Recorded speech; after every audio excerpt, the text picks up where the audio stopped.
Hey, everybody. Welcome to the Random Redshirt podcast. I am one of the hosts, Zach, and the other host is Chris. What's going on, buddy? Hello, Zach, my great friend. Awesome as always to be here. Most excellent. Great to see you. Hello, everyone around the world and the interwebs and Antarctica and Europe and Canada. We are from North America, on the North American continent on this March lovely day. By the way, we would be remiss if we didn't mention that at the time of this recording, now it's in the late evening, but at the Mm. time of this recording, today was none other than the one and only Captain James Tiberius Kirk William Shatner's birthday. He turned 94 today. So Indeed. Happy we'd be birthday. remiss if we didn't say happy birthday to the one and only William Shatner. Now, the time this episode premieres, and if you're watching at a later date, it's past his birthday. But it's still one of my favorite memories of meeting Shatner was just last year down in L.A. and him wishing my son James a happy birthday because they share the same birth month, and that was a big deal for him to say, "Well, happy birthday, young man," and that was awesome. So. That is awesome. Yeah. That is One awesome. day I'll be able to explain it to my son, and hopefully one day even though, William Shatner will unfortunately be long passed away by the time he understands this, but one day hopefully he'll understand the significance of that birthday wish that he got.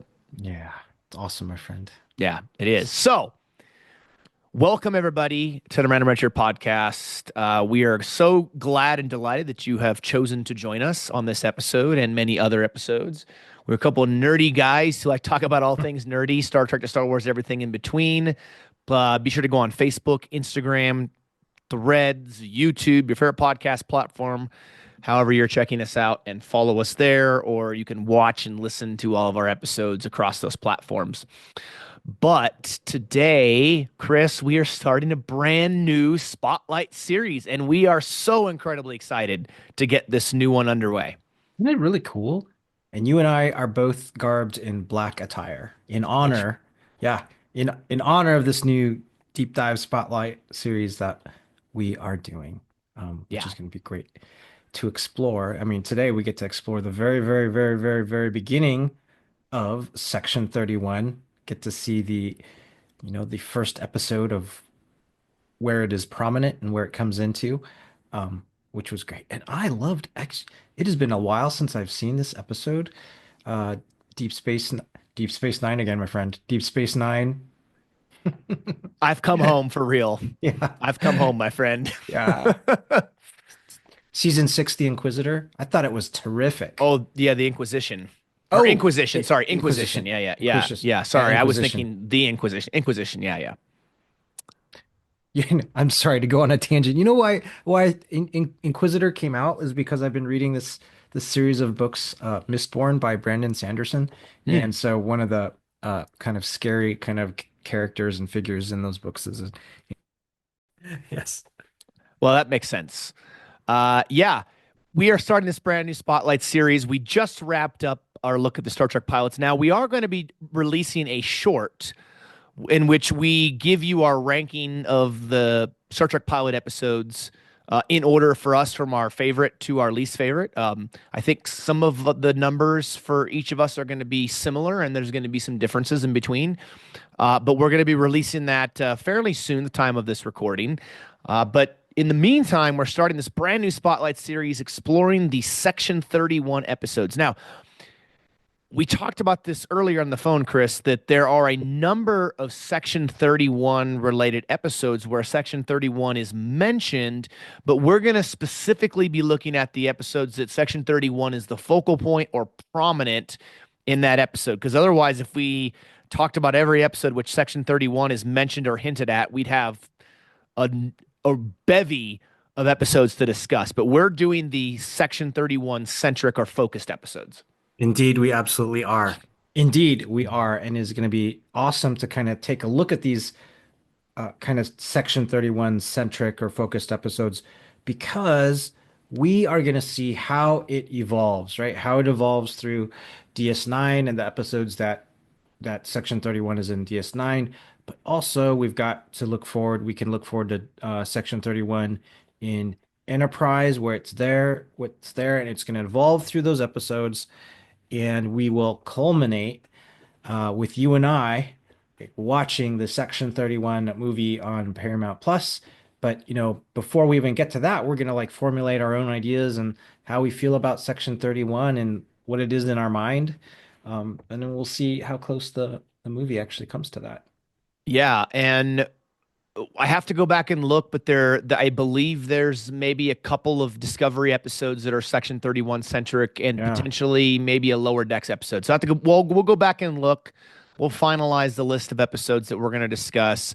Maybe we'll let you guys know which ones those are in case you want to watch them ahead of time before you tune into the latest Spotlight series episode as part of the Section 31 discussion and watch through or whatever you want to call it. But yeah, like you mentioned, Chris, this episode of Star Trek Deep Space Nine Inquisition is the first appearance as far as production slash airing in the Star Trek franchise of Section 31. And in this particular case, of a new character named Luther Sloan, played by the incredibly talented actor William Sadler. Yes, William Sadler did a fantastic, fantastic job, and I loved him in there, and he was just perfect, absolutely perfect as Sloane. He's the quintessential type kind of character that you could see leading such an organization. Yeah, and he's played some bad guys in the past, right? I mean, he was one of the main bad guys or the main bad guy in Die Hard 2. He's been in a lot of stuff. Very talented actor. I would love to have him on the podcast if we can ever make that happen sometime. That would be amazing. He's had an incredible career and got an awesome chance to meet him one year at the Star Trek convention. I didn't put it out behind me, but I have a photo signed by him as Sloan from DS9, which is awesome. Really great actor. He was also in a movie that I absolutely love. It's so incredibly goofy and stupid, but it's so good. It was a Disney movie made many years ago where they go to Mars, and he played the commander of that mission. The movie's called Rocket Man with a very funny Canadian comedian named Harlan Williams, who was the biker cop in Dumb and Dumber who drinks the urine out of the beer bottles, and he's been in a bunch of other things too. But he was in with that, and I remember being at the convention and asking a question during his panel and asking about filming that particular movie, Rocket Man, because it's such a goofy movie, and he was trying to be this real serious mission commander for the first mission to Mars. And anyways, it was really funny, but. This episode is incredibly important. If we related this, Chris, to to comic books, this would be, first appearance of Section 31, first appearance of Luther Sloan. Yeah. This episode literally sets the narrative, the tone, and this arc for something that has become somewhat controversial, but also very, very popular amongst Star Trek fans throughout the franchise. Yeah, I completely agree because when you think about Starfleet and you think about the Federation and you take it back to a lot of the principles, right, that Captain Picard brings up, they're all about principles of the Federation, what the Federation should be doing, and the Federation's kind of a utopian type of organization, or that's the ideal. So you never really think that, hey, there's going to be this background kind of organization.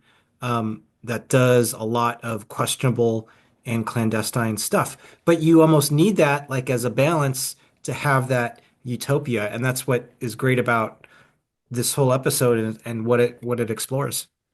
That's true. And we would be remiss if our first episode about Section 31 as part of the Spotlight series, we didn't give some level of information and background about Section 31 as a whole as we move forward. So, if you guys look at Memory Alpha, for those of you watching and listening, if you don't know what Memory Alpha is, it's basically an online Star Trek encyclopedia website. It has anything and everything Star Trek you can think of. I mean, you can click through all the hyperlinks on every page and get lost and never find the end of it. There's just so much, right? And so a lot of this comes directly from Memory Alpha, and I'm quoting here. But Section 31, as we've stated before, it's an organization which claimed to protect the security interests of United Earth, which would be pre-Federation, right? And later the United Federation of Planets. During the mid-23rd century, they were considered a critical division of Starfleet intelligence. But by the 24th century, they were believed to be a rogue organization not considered part of the Federation, but were in fact still part of Starfleet intelligence, which was mentioned in here in this episode that we're talking about by Sloan. The organization claimed to be sanctioned by the original Starfleet Charter, Article 14, Section 31, of which allowed for extraordinary measures to be taken in extreme or in times of extreme threat. It kind of reminds you of like in modern day. I'm just making analogies like MI6 Mm, or our NSA or CIA kind of things that they would be up to, and a lot of things involved with monitoring threats and spycraft yeah. and Like operating black beyond the ops law. and Yeah, covert ops and yeah. special ops and things. Yeah, very, very much like that stuff that's not talked about, very secretive, right? Those kind of things. That would make sense. And I loved at the very end of the episode, I know we might jump around a little bit here, but at the Uh, end of the episode, Odo equates Section 31 to the Tal oh, Shiar of the Romulans or the oh my gosh, why am I forgetting oh, this now? The Obsidian Order of the yeah, Cardassians, right? Like yeah, this kind of side organization that operates in a way that is maybe contrary to the standard group, standard government, whatever that may be for that particular species. I would argue it's slightly different because Section 31 is not as known as the Tal Shiar or the Obsidian Order or things like that. yeah. Absolutely. And did you notice that when Odo starts talking like that, it's almost like he's nonchalant. Like why wouldn't Yeah. right? Why wouldn't you have Yeah. such a black ops organization? Like, of course you do. Yeah. Like everyone else is going to have one. So why wouldn't you? So I thought that was actually pretty cool. And very interesting as an outsider's perspective is Odo, right? Because Odo is not part of the Federation. He's not Starfleet. He's not human. He's a changeling who is part of the Bajoran government, right? And Right. was there on the station. So it makes sense that as an outsider's perspective, you're thinking, well, yeah, I've seen the Obsidian Order operate all the time as part of the Cardassian government. I've seen the Tal Shiar operate as part of the Romulan Empire. It would make sense for an organization like Starfleet and the Federation to have something similar that would carry out similar types of missions. Yeah, absolutely. Absolutely. Yeah. But I do think it's also important we mention, Chris, because they do say this on Memory Alpha as well, Hmm. that Section 31 was Ira Stephen Bear's idea that he introduced into the Star Trek universe. Yeah, it was. And as I understand it from like some of the background that info that I've read and much like credit, like I mean really Irish Stephen Bear like uh he deserves like a lot of credit for bringing this concept and idea into Star Trek. I thought it was Yeah. just genius, like outstanding. But he was inspired by like, I think just a few certain lines, right? That made his mind go, yeah, what like where does this keep going? And I may get it wrong and see if you can help me here, but it was just a few like different lines. One of them being, I believe it was like it's easy to be a saint in paradise, right? And then that kind of spurned him going like, yeah. So who keeps up paradise from all Yeah. these like external threats and internal threats that might be threatening like paradise. Um, and I love that his mind like went on that there. And then there might have been some other like quotes or some other episodes that kind of helped spurned like that journey and that thought process into section 31. I think there was past tense part one and past tense part two, right? Where they examine, you know, uh, the hell that humanity went through, like to become like a utopia, Hmm. and then Homefront and Paradise Lost, um, and then For the Cause, with Michael Eddington Yep. and that whole that arc with Michael Eddington and the Maquis. So this is so cool that these kind of ideas just spurned thinking like, yeah, um, like It's easy to be a Satan paradise. Yeah. And I would argue the Maquis played such a critical role in this idea of exploring the the dark crevices, exploring underneath the surface of this utopia that is the Federation and Starfleet, right? This idea that Gene Roddenberry had where everything's hunky dory in the future and we've overcome all these things, everything's great from a human standpoint. Obviously, there's conflict with other species and so forth, but in general, from a human standpoint and Earth and everything, they've overcome all of this stuff. Past tense part one and two, which we talked about on the actual dates in real life that coincide with what appear in the Yeah. episodes, which was Yeah. amazing, by the way. That was so surreal to be talking about those episodes and the dates in which they appear in the episode in real life.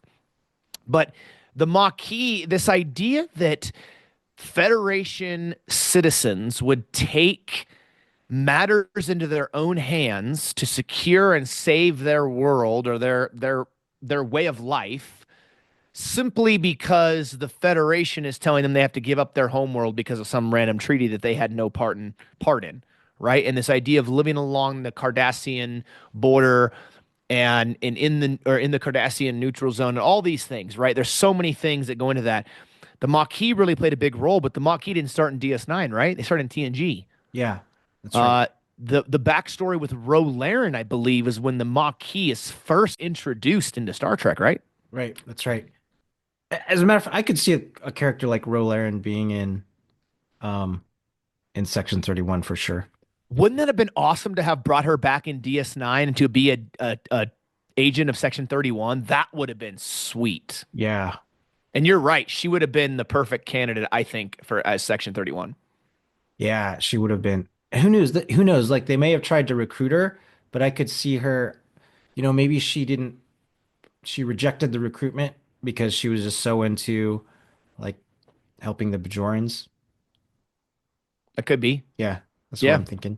Yeah, that definitely could be. I mean, she had a really rough life growing up, right? Yeah. And this idea of helping her own people to overcome what had happened because of the Cardassians would make complete sense, and that would be her primary driving Yeah. factor. Yeah, Yeah. absolutely. So really, you look again. Memory Alpha mentions this idea that Section 31 was the culmination of this process of exploration that Ira Stephen Bear went on, and examining Starfleet, examining the Federation, and this covert organization within Starfleet is the result of that. Yeah. And again, quoting Memory Alpha saying that the weasels under the coffee table, to which Ira Stephen Bear referred to in relation to the Maquis Part Two, and he proposes this question: Why is Earth a paradise in the 24th century? Well, maybe it's because there's someone watching over it and doing the nasty stuff no one wants to talk about, which I guess came from the Star Trek Deep Space Nine companion, page 551. I mean, it's a fair idea, right? I mean, I don't think Ira wasn't doing this to tarnish Gene's legacy, to tarnish this idea that Gene came up with. It's such a wonderful thing to, shoot for, to idealize towards a future for us as humanity. But what I think it does is it makes it maybe more realistic, I think, in my eyes, Yeah. Yeah, you than just everything is just perfect. yeah. That was the exact word I was thinking of too, like realistic. Because especially when humanity is branching out and humanity is making first contact, um, you're going to be dealing with other beings. And then when you're dealing with other beings, there's always the potential of threat. And so how do you mitigate that? How do you try and take care of that? Um, Deep Space Nine is it's such a neat series. I'm gonna give like all this props to Deep Space Nine. It's such a neat series. Please continue, Yeah, Chris. Let's yeah, do it. yeah. Because um, hmm, there's the there's the realism of like, well, there's the ideas of you bring faith. There's faith that's brought into Deep Space Nine as a series, right? And so, that's just acknowledging this big part of existence and humanity and being. Um, and then you bring in all these different types of personality conflicts, and then Section 31, which is, hey, you operate like in the shadows, and you do questionable things so that you can maintain the good of everyone else, right? And and then you have things like um, Captain Cisco making these huge kinds of decisions, like in the pale moonlight, um, to bring the Romulans in. So these kinds of really kind of gritty kind of things to explore, like, hey, and these are just part of like existing. Like Yeah. when you're in a huge conflict, these things happen. And you use the exact word that people have thought about DS9 for a long time, and that is gritty. Mm, yeah. Dark, gritty. This idea that the future isn't as utopian as it was originally believed to be from the Hmm. previous iterations of Star Trek. Uh, it, I mean, yeah, we're talking about DS9, so Yeah. I'm very excited about this. It's been a little while since we talked about DS9, not crazy long, but a little while, and so it's good to come home, as I've said. And Hmm. yeah, we're gonna jump into this Section 31, first episode of the new Spotlight series. We're excited you're here, and let's jump into this, Chris. Deep Space Nine's Inquisition. Yes. And I know I've already said it, but I can't say how much I really thought Director Sloan and the actor, I'm sorry, you said his name just a William little bit Sadler, before, yeah. William Sadler, Yep. how fantastic he played Director Sloan. As a matter of fact, like throughout the episode, at least this is how I personally felt. I never disliked him. Like so when he was Director Sloan in part of internal affairs looking for a potential spy, I still never disliked him. He came, he said, "Hey, this is my purpose. I'm here because we think there's a spy uh, as part of one of the senior officers on DS9, and we've got to explore it, and we've got to go through this." And um, who was it? I think someone says, "Hey, there's no way that there could be a spy amongst us," and he says, "Well, I really hope you're right, but we've got to do our duty and figure it out." So he goes through, I think that was Jedzia who says that, doesn't yeah, it? maybe, Isn't it yeah, her? Yeah, it might yeah, be. yeah, and he's always in a difficult spot because he's got to root out the spy, right? But I thought he handled it, very, at least when he was playing the part of Director Sloan, because he was playing a part there. But he handled it very well, and very professional. And the other thing I really like about this episode is it is a kind of a mysterious episode where you don't know what's going on Yep. until the very end. And it had been such a while since I've seen it, that it was like, kind of like me seeing it again for the first time, which was great. Yeah, I love the twists and turns of this, right? The idea of an inquisition is a look into something, right? You're inquiring into something, you're investigating something. You and I have mentioned several times before on the podcast that we really enjoy these like secretive, investigative, mystery type episodes. This one is no different. I will say this again, and I've said it many times before. People's complaints in the past have always been that Deep Space Nine, they never go anywhere. Well, first of all, that's not true. They do go plenty of places. But what it allows for is it allows for exploration other than just, I'm going to go explore a new planet or a new part of the galaxy or sector or whatever every week and every episode. They explore in different ways. In this case, we are seeing one of those ways. It's an exploration into the depth of a character, into their core values, their principles, what makes them, what is most important to them, and we're getting that in an exploration and a character exploration of Bashir. Right? We're diving deep into what does he stand for? What is most important to him? Is he really um, a true, faithful Federation member, Starfleet officer? Is he, you know, true to his allegiance to the Starfleet? We're exploring that through this episode. Now, as an audience, we're like, well, we know he's loyal, right? We know he's a loyal member of the Federation and of Starfleet. We know he's not a Dominion spy. I mean, that would be absurd to make a main character of a Star Trek series a spy for the enemy. So we can kind of sit back and say, okay, we know he's not a spy. We don't think, right? Because as you watch this, Chris, and I agree with you, I don't think Deputy Director Sloan is a bad guy. I don't think he's a terrible human or anything like that. I think he's doing a job. He has a mission to do. He's investigating. But as he's going through, and I'm curious if you felt the same way I did, as he's going through asking these questions, I'm thinking to myself, I know Bashir's not a spy because I've watched the series. We know he's not. But Sloan has a point here with several of these things where it's like, okay, maybe individually these situations don't equal spy for the Dominion, but put them all together and he does paint a convincing argument for the audience, does he not? He absolutely does. This episode is told from Bashir's perspective, Yes. which is cool. Yep.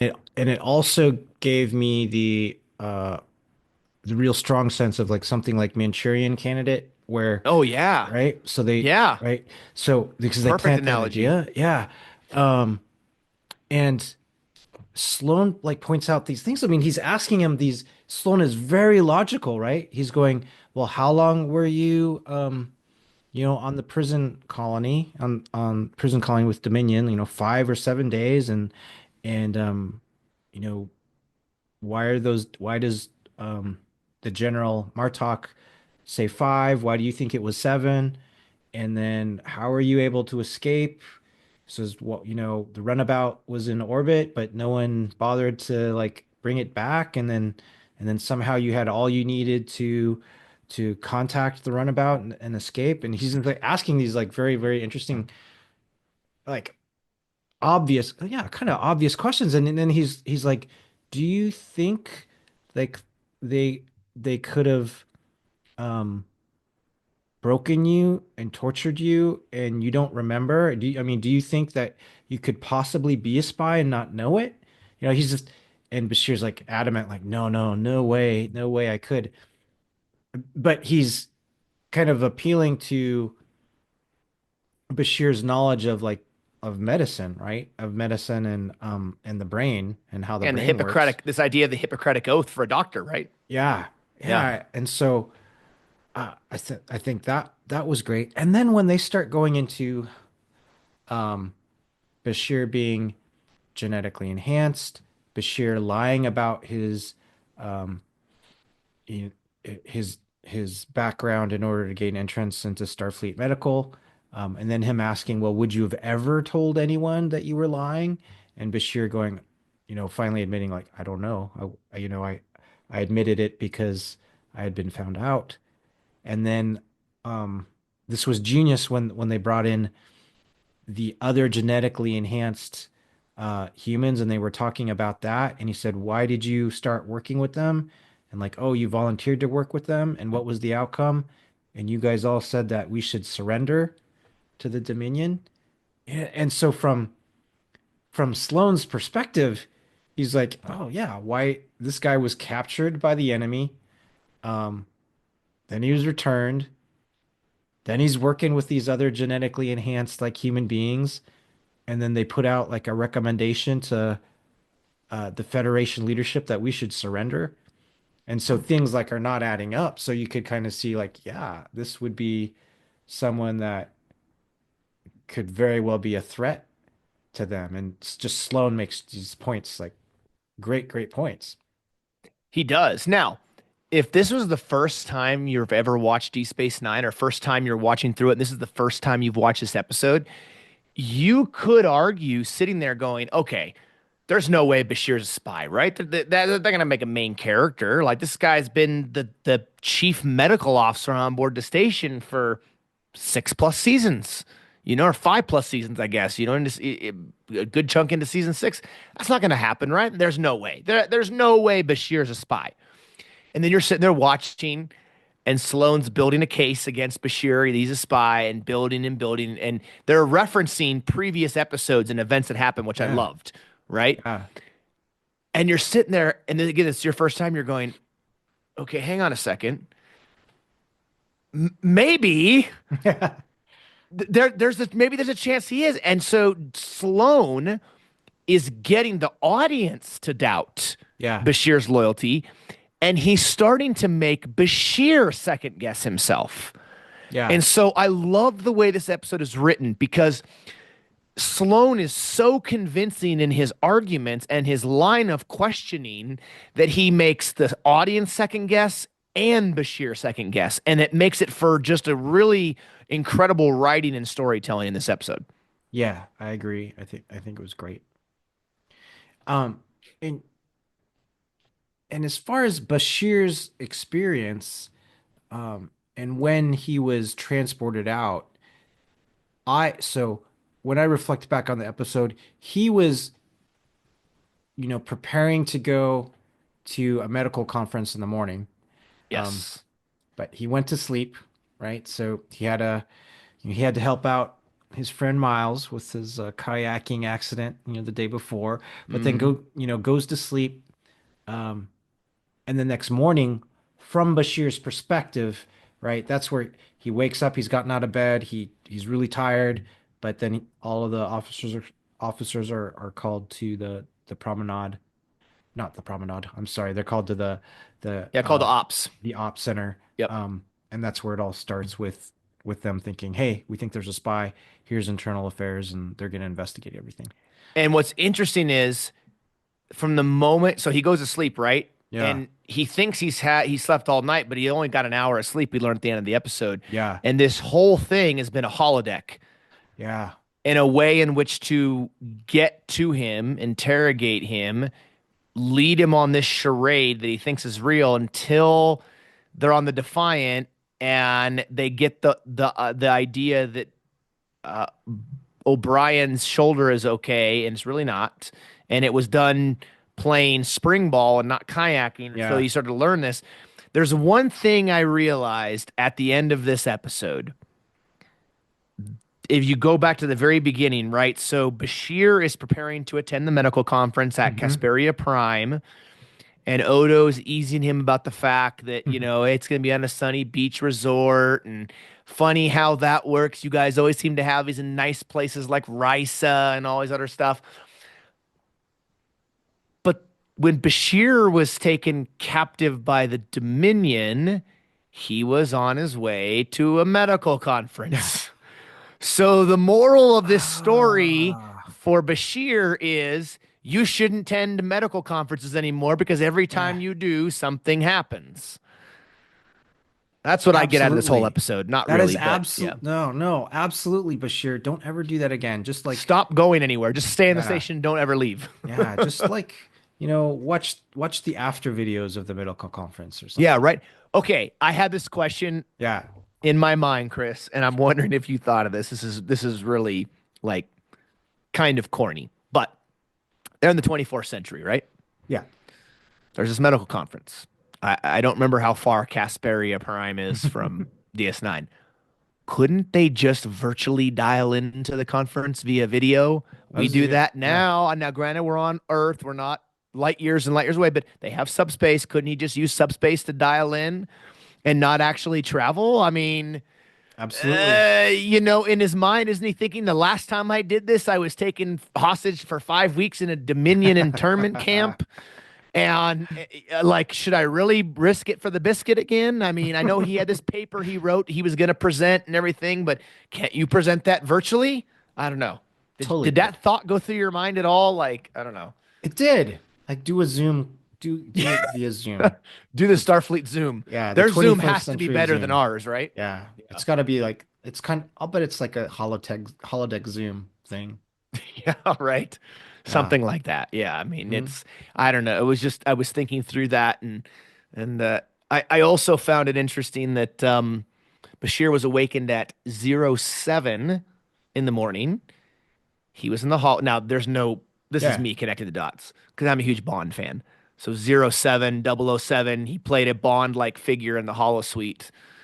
That time was intentionally written in Oh. there. I don't know if it has any, or I'm just grasping at straws here, but Well, maybe there's some intention in that because at the end of the episode, Sloane goes, "Well, I know you've been spending a lot of time in the Hollow Suite with your like spy programs, and you really like being a spy, don't you? So yep. use me just like that, right?" That's kind of I saw I think 0700 007 James Bond spy, Bashir from the great episode Dr. Bashir, I presume. Yeah. To me, it kind of, maybe I'm grasping at straws, but I kind of made that connection there. Um, Also, did you notice underneath Sloane's captain rank, there was a bar that went underneath Yeah. his rank? Yeah. I believe this is the only time in Star Trek that I've ever seen that. I don't know if that little bar underneath his rank meant internal affairs or if it meant like, special agent that is a way of signifying he's Section 31 without actually saying it and revealing it. I'm not sure, but I'd forgotten that was a thing. I'd have to go look it up and see if there's any other appearances of that, but um, I'm not sure if that's what that's supposed to signify or not. That's a great question. I remember seeing things like and I might be imagining it, but like maybe a like some of the admirals maybe had like a rectangle around They did, their yeah. pips, Yep. something like that. Okay. Yeah, that's Yeah. pretty cool.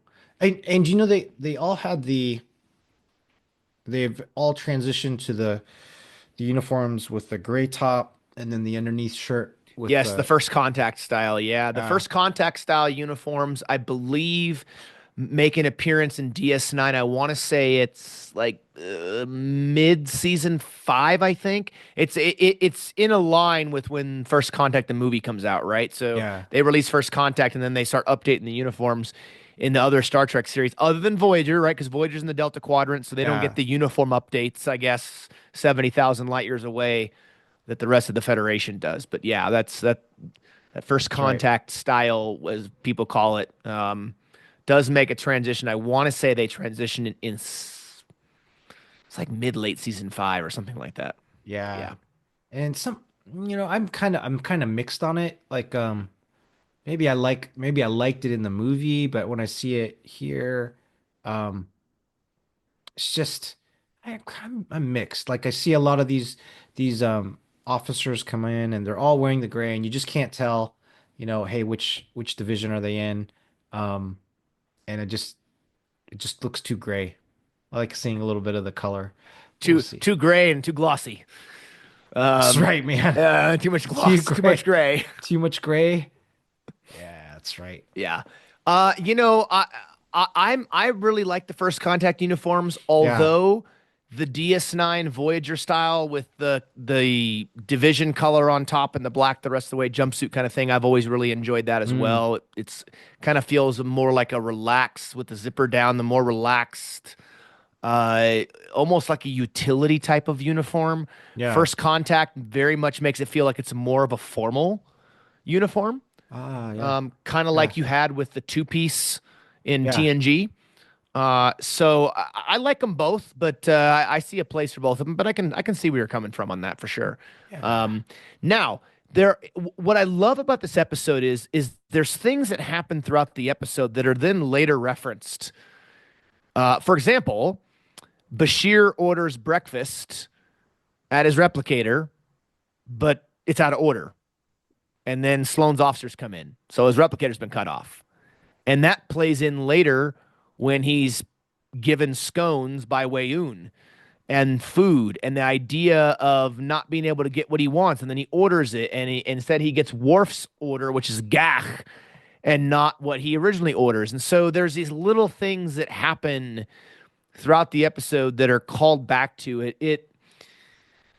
I don't want to say it's like a Sherlock Holmes type of episode because it's not, but it just that investigative mystery type of episode. It has a lot of those feels. Um, One of my absolute all-time favorite Star Trek episodes happens to be in TNG, and it's an episode called Clues. It's not a super popular episode, but it's that style, right? Where these little clues, little things throughout the episode reappear or are referenced later on that I noticed take place in this episode. Yeah. And we we realize like at the end of this episode that is actually Sloan that has programmed this holodeck program to behave as it is, right? To get the stress level of Bashir like up Yeah. throughout the episode. So, the replicator not working, um, planting of the idea of the scones and bringing it back where Yoon has the scones, him getting Worf's gack and then and being hungry. And then, Sloan would have known all this. And then Sloan asks, yeah, hey, how was your breakfast? And I think Bashir says, oh, it was great. Yeah. So I thought, that was great connecting the dots, knowing that Sloan was the one that actually programmed all of this to happen. And okay, when I rewatched this, uh, I did not remember that this was a holodeck experience. Ah. So when Bashir goes into his quarters and he's got uh his pad pen and he drops it, right? He drops it. Then I was watching it and it went under the couch. But when I saw it, I was like, did it disappear? Because it looked like it disappeared. Like it didn't look like it rolled under. It looked like it like vanished. Oh And yeah. and then I was like, oh, and so when at the end when we're realizing that it is a holodeck episode, I was like, oh, okay. The pen, that's what it did. It did vanish, and it is a holodeck experience. So Yeah, and he does he well, I don't know if it vanishes. He finds it under the couch again, but then he realized the pad that he put down the table was moved into his backpack or into his little bag, right? mm, So something's not up there. So this is another example of that, like the clues, the things that hmm are happening where he like I think of this episode in two ways. It's an inquisition because they are investigating, there's a spy and they know it's Bashir, but they have to make rounds with everybody in order to keep the suspicions down and low.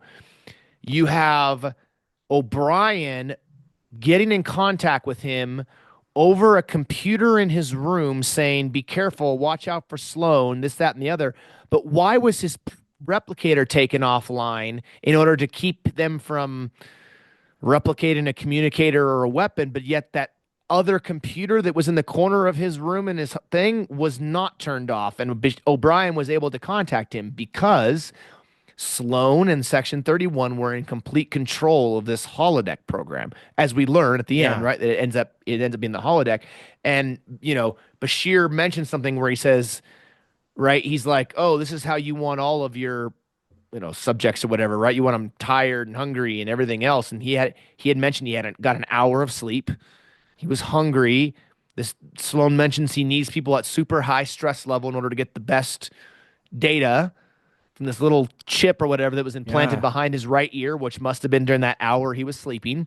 All of these things, like you see, the culmination of the episode is Bashir being confronted by Sloan in the holodeck, and you're thinking back through all the little things that happen throughout the episode that make you go, oh, okay, I'm connecting the dots. yeah, All of the little clues I didn't realize were part of this holodeck program to test Bashir's loyalty are all starting to make sense. And it's just like, in many ways, the episode Clues in TNG that I love so much. yeah, All of the clues build up to go, oh, we realize we actually were awake. We weren't knocked out for a full day. We were awake and, whatever, right? All of these things. And so I really like these type of episodes a lot. yeah. Because you're you have to pay attention, and it's the episode isn't played out so that they think the audience is dumb. It's not like that at all. Yeah.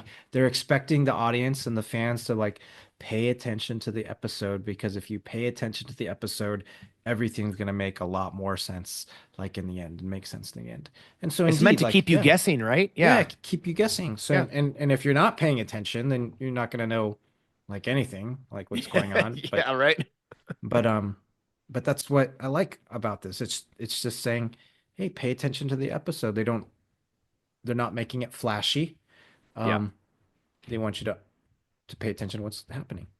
Yeah, and initially in this program, Hmm. Cisco comes to his defense, right? He's at the Yeah. future proceedings where he's being Yeah. questioned. He's defending him, and then it gets to a point where you're like, okay, Sloan's making really good arguments, and even Cisco's going, well, yeah, I don't agree with that, and I don't always agree with his decisions he makes as a doctor, and blah blah blah. And you're like, okay, now Cisco's starting to Hmm. question, and then Bashir gets to the defiant, and this is right before he realized he's been duped Yeah. because of the thing with Miles's shoulder that he had just the previous day helped him fix from kayaking in the holodeck, separating his shoulder or dislocating, not separating, dislocating his shoulder. And even to that point, Cisco is not coming to his defense anymore. So the things are starting to add up for Bashir before it's finally revealed that it's a holodeck program. That's right. I think Cisco says something about, or the program of Cisco says something about enough of your lies, doctor. Yeah. Like close to that. And he realized, and that's when you can kind of see the light bulb in his head go, well, hang on a second. Cisco wouldn't do that. He wouldn't do that. So it slowly Yeah. begins to unravel quickly. There's another episode that I think of when I think of a holodeck used to fool someone, and that is a TNG episode where Riker is captured by the Romulans, and he's playing out this. I think is the episode called Future Imperfect. It's the one where he's got the gray hair and he thinks he's the captain of the Enterprise, and Mm. Picard is now old and an ambassador or whatever, and and Riker's going through these things, and eventually he's the Yeah. one where he goes, Picard says something, he goes, "You shut up," and he goes, "I beg your pardon," like this, and then all of a sudden it unravels, and then he's in this huge holodeck by the Romulans. You know what I'm talking about? That Yeah, episode? I do because Isn't it called um Future Imperfect or I, something like that? I think so. I think so because like when Riker starts to realizes he's in a holodeck, he goes and he starts asking Data a whole bunch of like calculation questions. And he can't do Like it. he can't, yeah, Data can't do it. So Yeah. yeah. Yeah, so that to me, when at the end of this episode, when it's the holodeck appears and him and Sloan are having this conversation, I started to think of that TNG episode. I'm like, oh, Hmm. we've seen this before where they try to dupe a main character on a holodeck. Now this case it was Federation people, not Romulans, but it had a similar feel to it in that regard. Yeah. Yeah, it did. Um it was good. And what I think what a scene and conversation between Sloan and Bashir there because it goes into uh, I mean Sloane's like very much like, yeah, I feel overwhelmingly that you're innocent, but I need to make sure, with the implant like behind your right ear, um, and so it turns into discussion about his innocence to Sloane trying to recruit Bashir, Yeah. right? And then Sloane kind of giving the overarching defense and mission about what Section 31 is. So I really like that because that's kind of the flow it went. Like, yeah, I kind of think you're innocent, Bashir. And yeah, Bashir, yeah, we know you really don't like what we did to you, but we had to do it. And then by the way, do you want to work with us? Because Yeah. like we're good guys and um you're the type of person that would do well. Yes. I so I love what Bashir says when he says something to the effect of, a minute ago you thought I was a traitor and now you want to work with me or you want to recruit me. Like it's just he's just so dumbfounded by this whole Yeah. thing. Now, did this thought occur to you? Because as I rewatched this episode, and it had been a while since I've seen this particular episode, I thought to myself, I'm pretty sure I've had this thought in my head about this before that and I don't remember, I don't think they ever mentioned this. This is just a thought I had that maybe this whole thing wasn't about determining whether Bashir was actually a spy. They knew he wasn't, and that he was loyal. They were doing this as a test to see whether or not he passed the test in order to recruit him because all along they identified him as a possible candidate to join Section 31.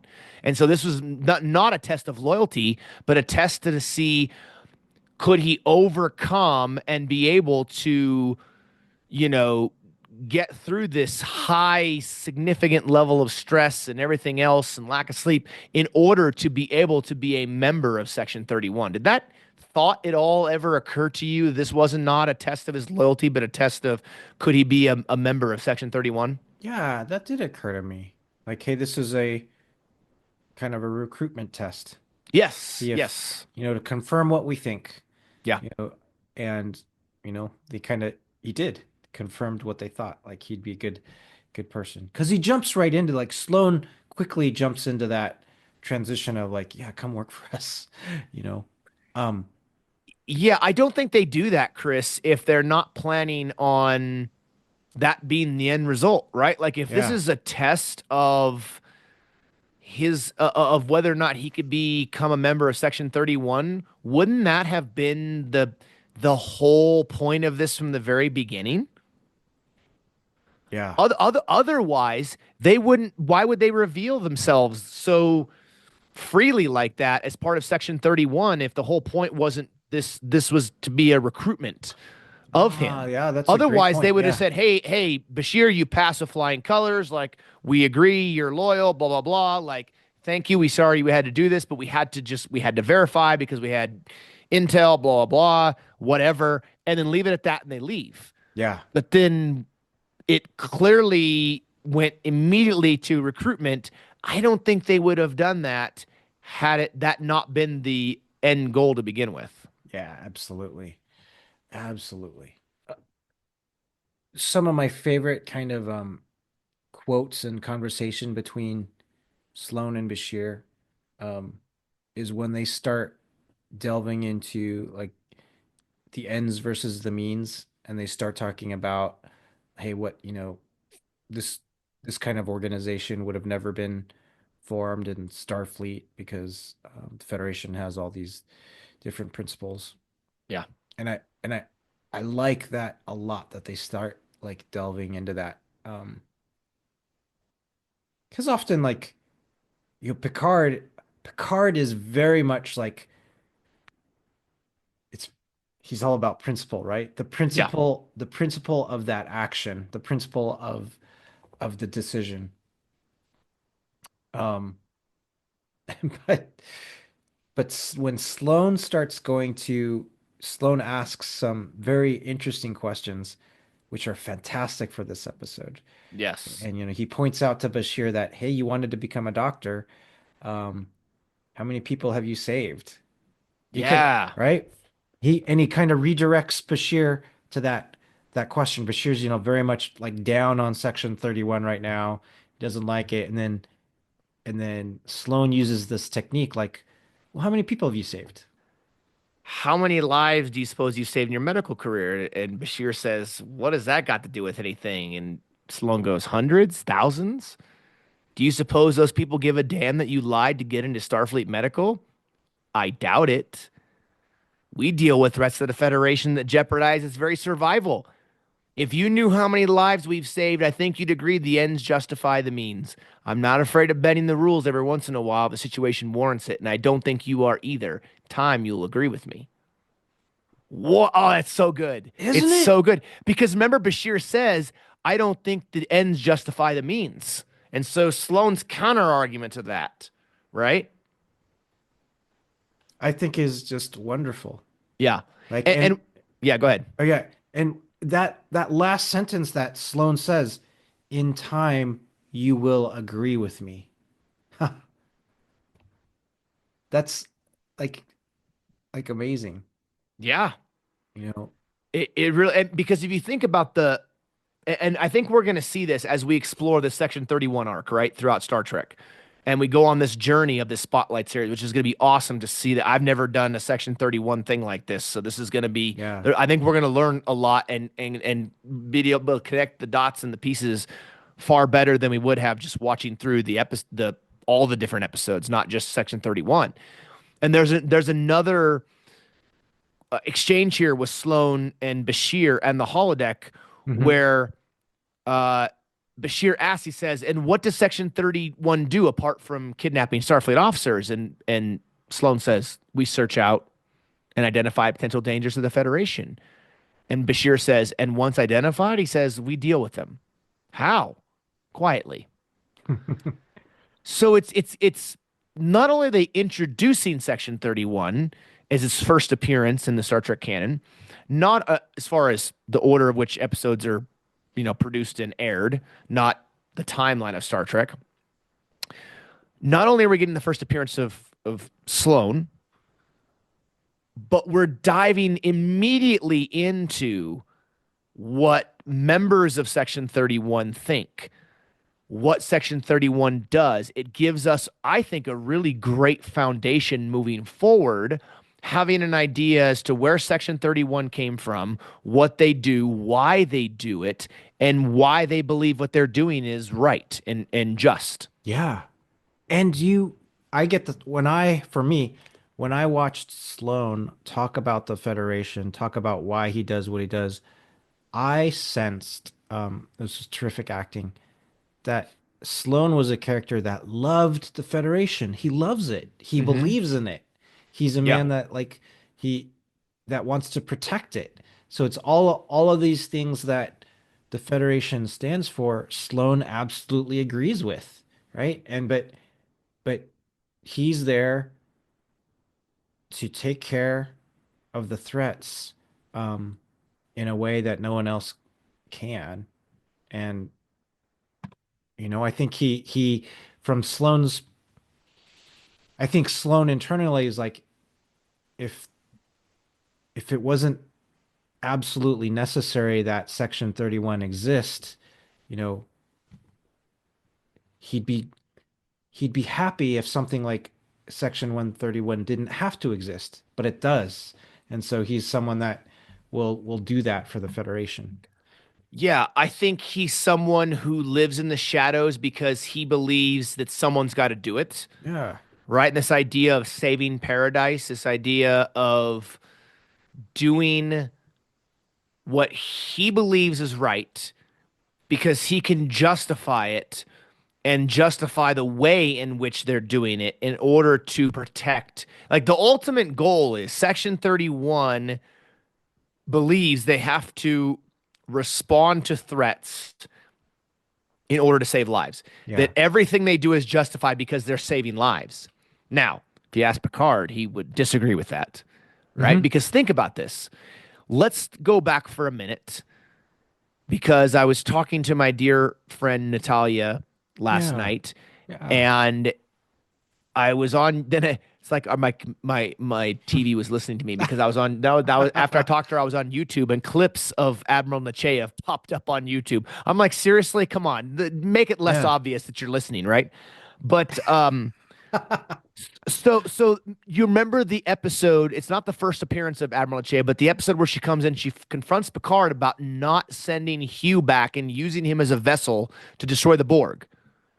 And the fact that he could not justify in good conscience doing that. Yeah.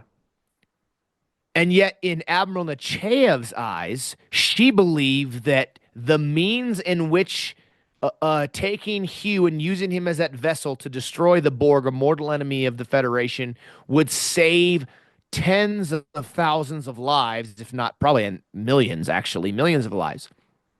And she believed that the ends justified the means. Yeah. And I think in this case here, Sloane's in the same boat. Yeah.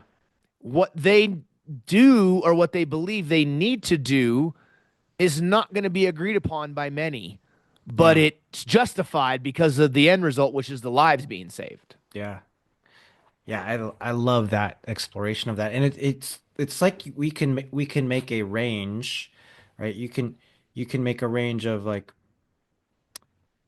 characters like Picard, Sloane, Cisco, Nechayev, right? It's they Mm. right they exist along a range. For me, it's like Picard is the absolute pinnacle on one end of the range, where it's all about principle of action, principle of thought. Like Like each action, each thought, each decision is based on principle and do that. And then the other opposite end of the range is Sloan. You know, like Sloan, it is going to be the ends are going to justify my actions. My Yeah. actions don't have to have a sense of morality because I'm only looking at the morality of the end. That is a utility in an ethical standpoint, a complete like utilitarian ethical perspective. And then Mhm. between that, you've got the different captains. Cisco and the Cisco's probably Chivs in pretty there, close to you know? Sloan, I would say. Yeah, Maybe not fully the way Sloan is, but Cisco's towards the Sloan side of things. yeah. Do you think Kirk is closer to the Picard side or Sloan side on that scale? Um, wow, that's a great question because Kirk, I kind of feel like I'd put him in the middle, yeah, I could like see that. almost dead middle, right? Because you can feel like he could go either way. Sometimes he leans towards that extreme end of Picard. Other times he leans towards the end of closer to where Sloan would be. Because Kirk would never do anything to harm his crew, Federation, or innocent lives, right? So I think Kirk has definitely has a line right there. But he's also like Kirk has to be in the action. He absolutely has to be in action, and then he's not afraid. I mean, Kirk manipulates, he romances, he does all of the like things to kind of maneuver things in there, right? So Yeah. the outcomes to how they need to go. That's a I great think one. Yeah. Kirk could kind of swing on a pendulum a little bit, right? Mm, From one way or the other if we're making this kind of, made up or imaginary scale of these. But I do think you're right in that respect of this idea that if putting Picard here and Sloan here, and I would say Nechayev would be down towards the Sloan end, maybe not mm, fully Sloan, but down towards that end. This idea of ridding of a mortal enemy, a threat, and going to the extreme in which you eliminate the threat because you're going to save lives, because that is the end result, and the way and the means in which you get to that is justified because of the result in which you plan on getting or hope to get. I should not plan and hope to get yeah. in there. Now, one thing we've talked about how Sloan isn't necessarily a bad guy. It's debatable, and I think we'll see more of Hmm. that as we go through the DS9 episodes of Section 31, because I think there's going to be more. We're going to get more hints into who he is, right? I think the next episode of DS9 or the next episode of Section 31 happens to be DS9 is called Inter Arma Silent Legis. I don't remember what it means. I'll have to look it up before we do the Yeah. episode, but I believe in that episode he appears in Bashir's quarters Quarters. and just shows up and is sitting there like Yeah. real creepy like, and Bashir wakes up and Sloane's sitting there. I think that's that episode. Um and at the end I think he does the same thing. But we're going to learn more about Sloane as time goes on through at least the DS9 stuff, right?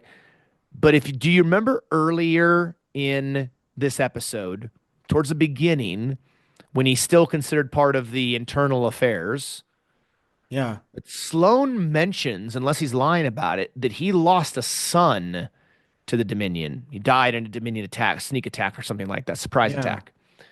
And I believe Cisco even questions whether or not he's too close and that he has personal conflict Yeah. and that he shouldn't be doing this investigation because of the personal conflict of his son. That to me is a key thing, because whether you look at this as legitimately a investigation or an inquisition into Bashir and whether his loyalty is true or not, or whether it's just a ruse to recruit him into Section 31, you have to look at it like there are times where I notice Sloan gets a little emotional in some of his questions, and I feel like that emotion is being drawn from the fact that he has a personal connection to this because of the death of his son. Mm-hmm.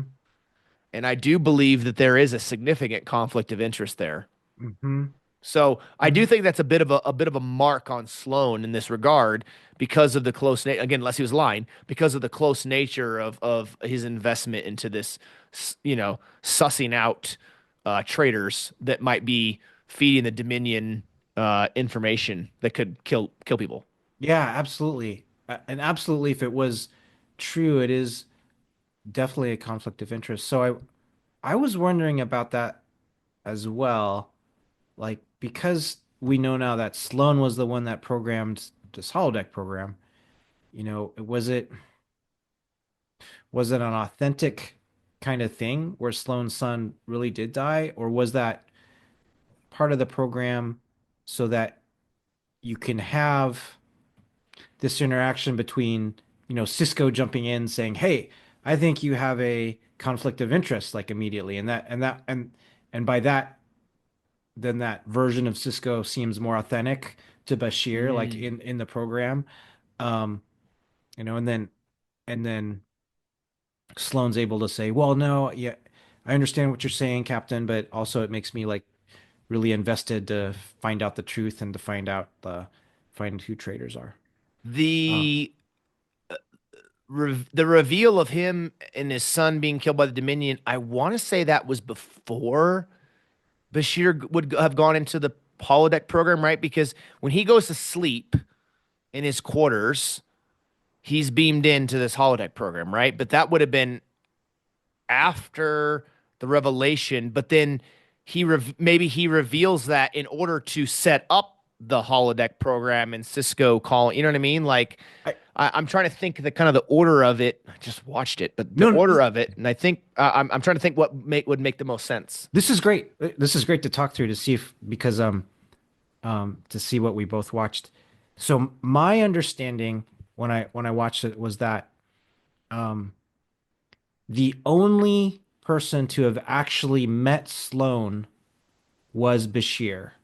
No one no one met no one else met Sloan. Not the real Cisco or Kira or Odo or So Worf they or would have only Jadzia. known about Sloan at the end when he's telling them about Sloan, Yeah, right? only at Okay. the end Okay. Yeah. when yeah. Maybe I missed that. So And because um when so he went to sleep and then presumably wakes up in this holodeck program before he's called to.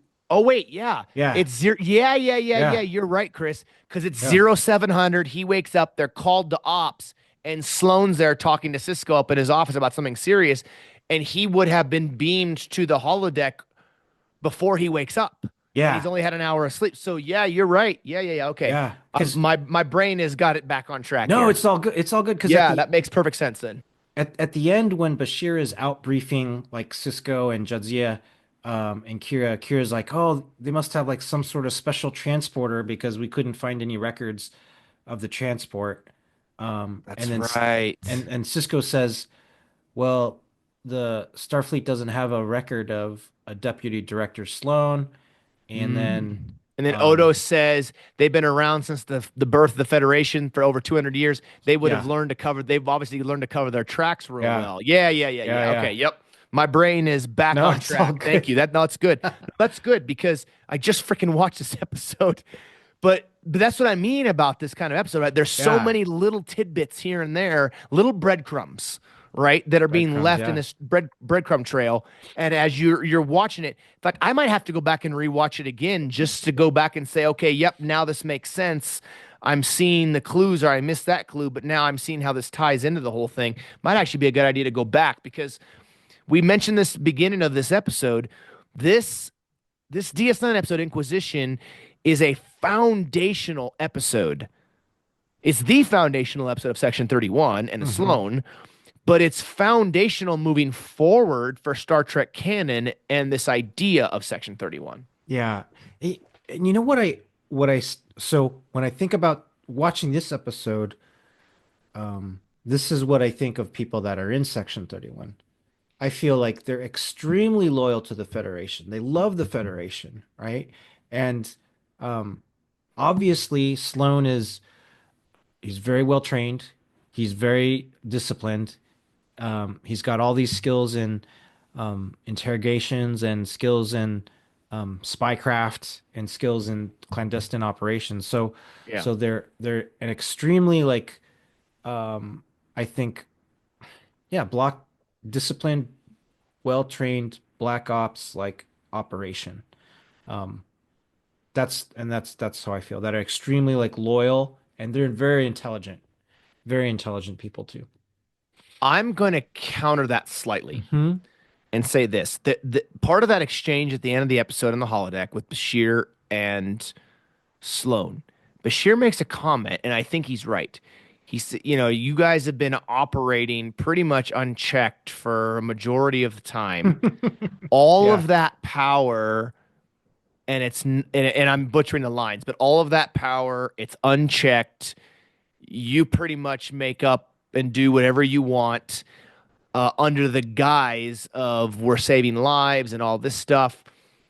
I would argue that while I think Section 31 is fiercely loyal to the Federation, or at least the idea of the Federation, this idea that they are unchecked for the most part, that they pretty much do what they want, it's a lot of power.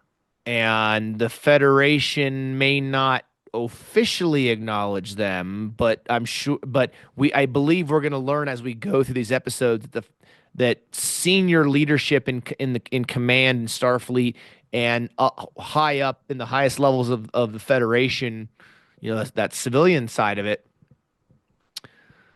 know what's going on, and they can they accept it. They're okay with it because under this idea of, well, they're saving lives, so that Hmm. justifies whatever they do. They're saving lives. It justifies it.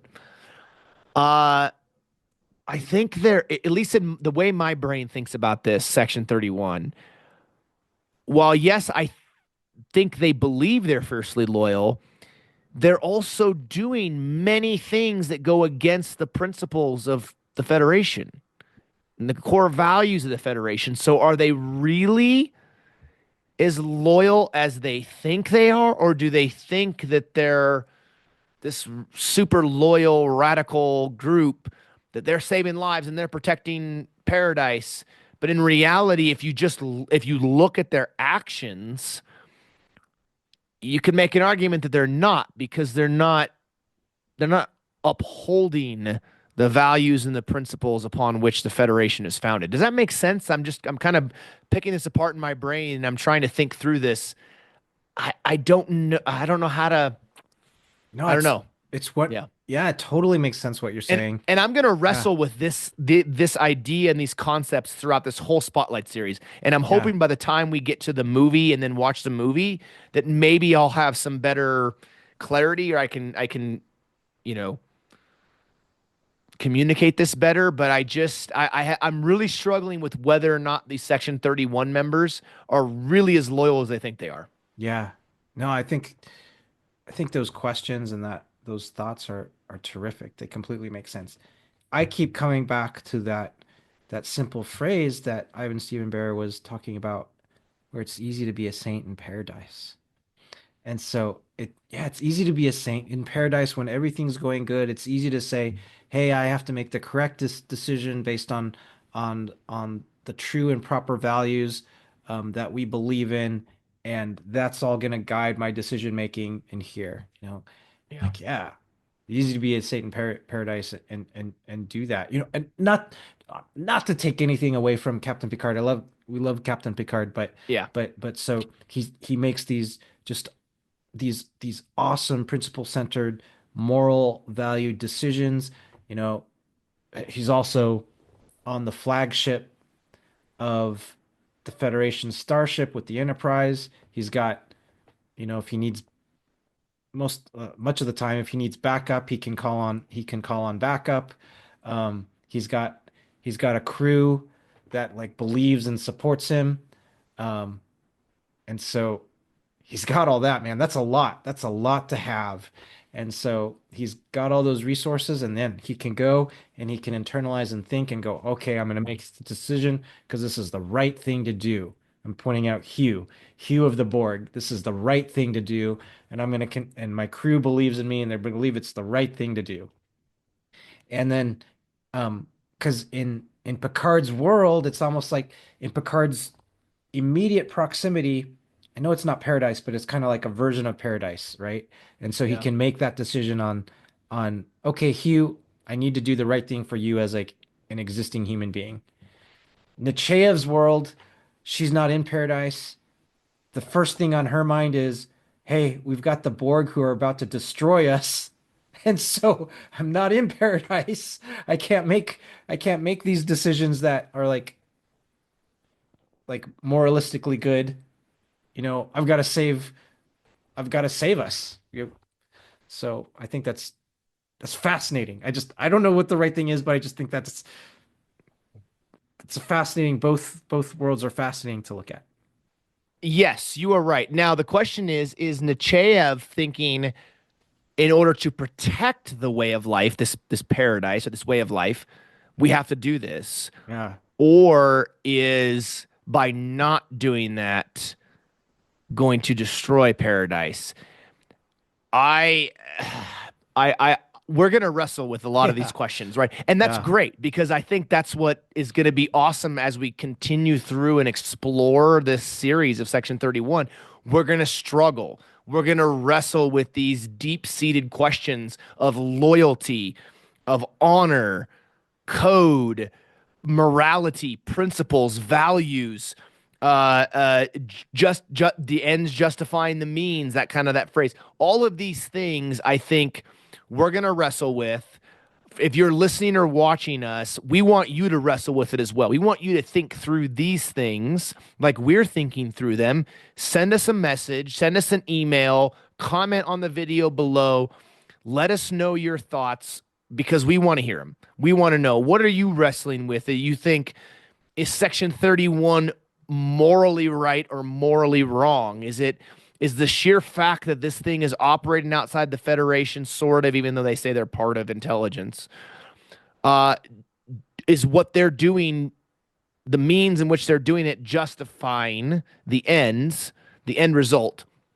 All of these things. And I think, Chris, as we go through each of these episodes, I think it's important we continue to bring these thoughts and ideas up that we're wrestling with, these questions we have, because maybe as we continue to go through it, maybe Sloan will end up convincing us of something that we're not really sure of, or we're the focus of our lens may change or may not.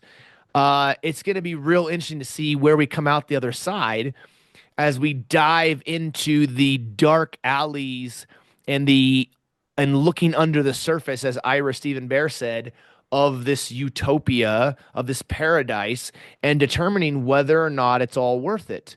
Is it worth having these people that lurk in the shadows and do the dirty work, so to speak, in order to ensure that that paradise, that way of life exists?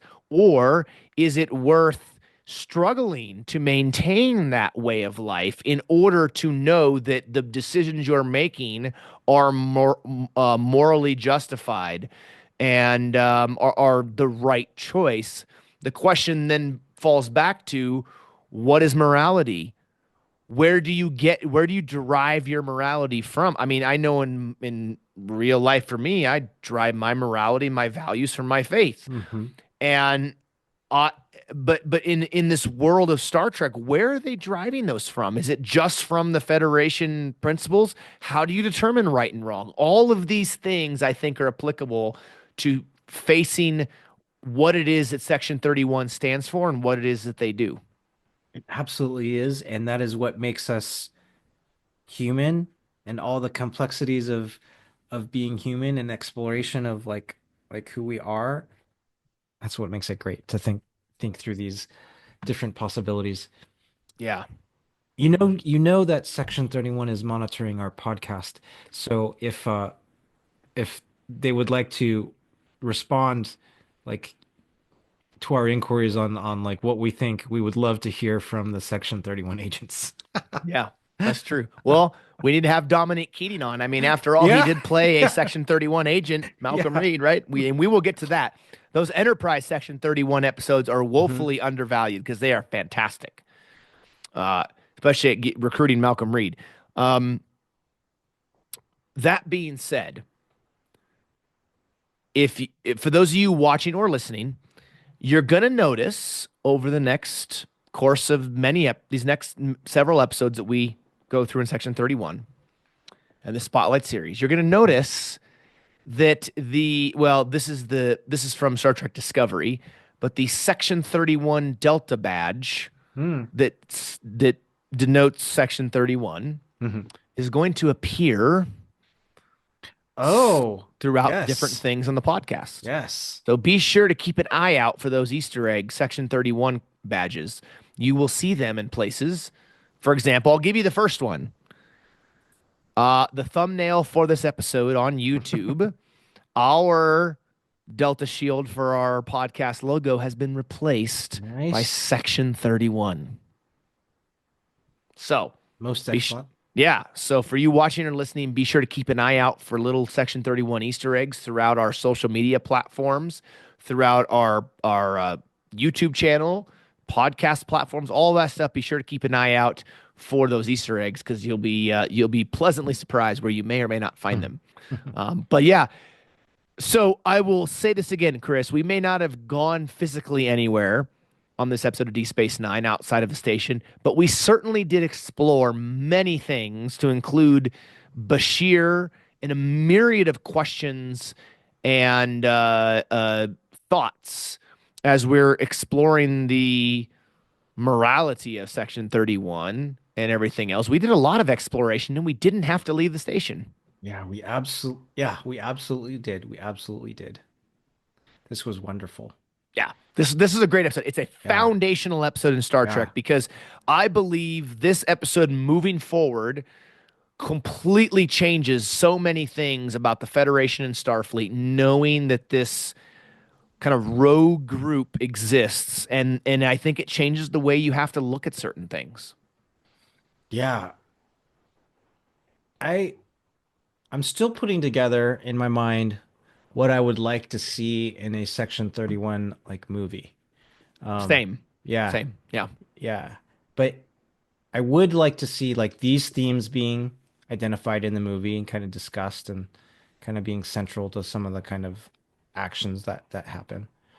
And then I would like to see things of central characters like where their loyalties are. Right? Yeah. You know, how do they feel about the Federation? Like exploring why are they in Section 31 in the first place? Yeah. I think, Chris, before we watch the Section 31 movie, review it, and then have our episode on the discussion of that movie, we should write down each of our expectations that we have for them going into the movie, discuss those briefly on the last Section 31 episode before that we do the movie. Beautiful. And then we revisit those afterwards and document that here on the show for our audience to see, like, you know, can we check the box for certain things? Did we get red X's on everything? Like what expectations, if any, were met, or maybe it was just a complete buffoonery heaping pile of cow dung, whatever you want to, whichever it comes out to. Yeah, it will be interesting. It will be. I'm excited, my friend. I am so excited for the rest of these episodes of Section 31 that we'll watch, and plus watching the movie. It's going to be great. It's going to be awesome. And knowing what we know, these episodes with Sloan are just epic. The episodes and the interactions with him and Bashir are epic. This next episode, Inter Arma Silent Legis, is a fantastic episode. It deals with Section 31 trying to infiltrate the Tal Shiar, which is not an easy thing to do. That real elite group of Romulans. There's some real good episodes. Inter Arma, Silent Legis, Tacking into the Wind, When It Rains, Extreme Measures, all fantastic DS9 episodes. Before we jump into a few Enterprise episodes, there's 4 amazing Section 31 episodes in Enterprise that are also going to be awesome. Yeah, it's going to be a blast. It's going to be absolute blast. So looking forward to that. There's even a couple of Picard episodes that we'll get to talk about as well as part of Section 31. So that'll be great too. That's excellent, my friend. Yeah. All right. Well, we hope all of you watching and listening all over the globe and the interwebs have enjoyed the premiere episode of our new Spotlight series focusing on Section 31. We love it. We're so excited to dive through all these episodes with you, and we look forward to sharing more with you here in the near future. Let us know your thoughts below on Section 31, on some of these philosophical and moral questions and things that we're struggling with right now that hopefully we'll get a chance to maybe clear up and work through as we go through this Spotlight series. Be sure to share that with us via email, YouTube, Instagram, Facebook, Threads, you name it. Be sure to share that with us. We really look forward to hearing from you very soon. And again, happy 94th birthday to the one and only William Shatner. We hope you have many, many, many more. And we look forward to hearing you at a convention coming soon, because he comes to so many of them. And it's always wonderful to hear him speak. So with that being said, Chris, we're off and running. New Spotlight series, Section 31. Here we come. Wonderful, my friend. It's going to be a great journey. That's right. That's right. All right. Well, take care, everybody, and we'll catch you next time for another Section 31 episode coming soon right here on the Random Redshirt Podcast.